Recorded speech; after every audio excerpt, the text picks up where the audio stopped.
Hey guys, how you doing? Welcome to another video. Today I'm going to talk about the Nintendo Switch. One of you guys suggested this topic on the LeoTalks subreddit, so I thought I'd make a quick video about it. First of all, I want to make clear that I have never owned a Nintendo console myself. Of course, I have played Nintendo games on the Wii, on the Wii U, on the 3DS or the DS before, but I never actually bought a Wii or any other Nintendo console because I was never that interested in Nintendo games. So I guess this video is gonna give you something like an outsider's perspective on the Nintendo Switch. I'll show you the trailer for the Nintendo Switch in the background in case some of you guys don't know what the Nintendo Switch is.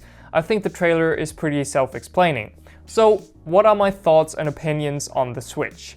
First of all, I want to talk about the concept itself. The Nintendo Switch is a handheld console that can be turned into a home console that's connected to a TV almost instantaneously. And that concept is brilliant. I personally love the idea of a console that's home entertainment system and handheld device at the same time. So, do I think that the Nintendo Switch will be successful because of that great concept?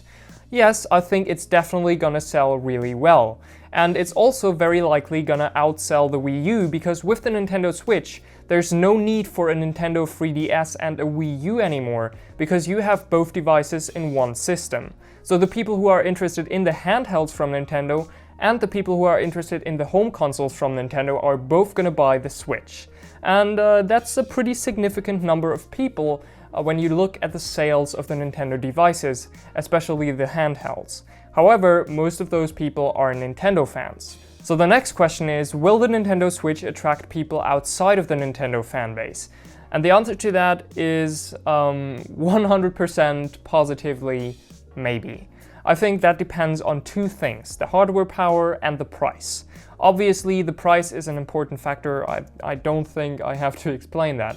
If the Nintendo Switch wants to be successful, it should cost between probably $200 and $300. But why is hardware power a key factor? Because the hardware power is important for third-party developers. The vice president of Bethesda already said that Bethesda will only consider supporting Nintendo's new console if it is as powerful as the Xbox One. And I think many other publishers think the same way, so the hardware power of the Switch is extremely important because it will determine how many mainstream third-party games will be available for the Nintendo Switch. And the more third-party titles are available, the more people outside of the Nintendo fanbase will buy the Switch. At this point, we can't really say how powerful the Nintendo Switch will be. We only know that it's going to be powered by a NVIDIA Tegra processor. We don't know how powerful that processor will be though. However, there's room for speculations because in the trailer we saw somebody play Skyrim on the Nintendo Switch. So it could be the case that publishers like Bethesda don't develop new games for the Switch, but instead make their older, less demanding games available for the system. And that would be awesome. Don't get me wrong, of course I'd like to see new third-party titles on the Switch as well, but it would also be amazing to play my favorite older games on the go with the Nintendo Switch. And I think many people think the same way. So if Nintendo teamed up with many major publishers like Ubisoft, Bethesda and EA to make a retro games collection available for the Switch, I think that would be awesome and it would make the console a major mainstream success. Unfortunately, I don't think Nintendo did that or will do that. Maybe they teamed up with Bethesda for quote-unquote retro games or older games, you get what I mean.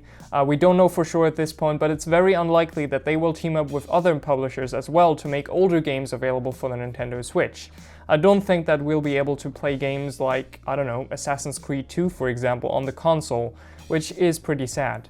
Don't get me wrong though, they did already announce that they have teamed up with Bethesda, EA, Activision, From Software, Square Enix and other major publishers, but the question is what type of games those publishers will bring to the Switch.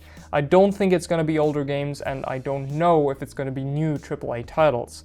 So the question remains whether or not third-party developers will make their new games available for the Switch, and we'll only be able to say that for sure when we have more information about the system's hardware. But since Nintendo's new console has a much larger target group than the Wii U had for example, and it is released in a time where you can fit technology like a full-fledged GTX 1060 graphics card in a laptop, it's not that unlikely that we'll get more third-party titles on the new Nintendo console again. And we'll also get more first-party titles again, because Nintendo doesn't have to split their lineup into mobile and stationary games anymore. So overall, I think it was the right decision to combine Nintendo handhelds and home consoles in one system. And, you know, I think the Nintendo Switch will be pretty successful. However, will I personally buy the Nintendo Switch? That mainly depends on the price, to be honest. I'm a PC player and I'll continue to play AAA titles on the PC, so I'll not switch to the Switch and use it as my main gaming platform. I'll never do that. However, I'd like to be able to play Nintendo games once in a while, but I'm not willing to pay a ton of money for that experience. So it really depends on the price. I think I'd buy it for maximum $250, but $200 would be better. However, I think the price will probably be around $300, so I'll probably end up not buying the Switch or buying a used system, I don't know. I still think it'll be a great console though. And that's basically it. Those were my thoughts and opinions on the Switch. What do you think about the new Nintendo console? Tell me in the comments. Leave a like if you enjoyed the video and subscribe if you haven't yet. And I'm gonna see you very soon in my next video. Bye guys.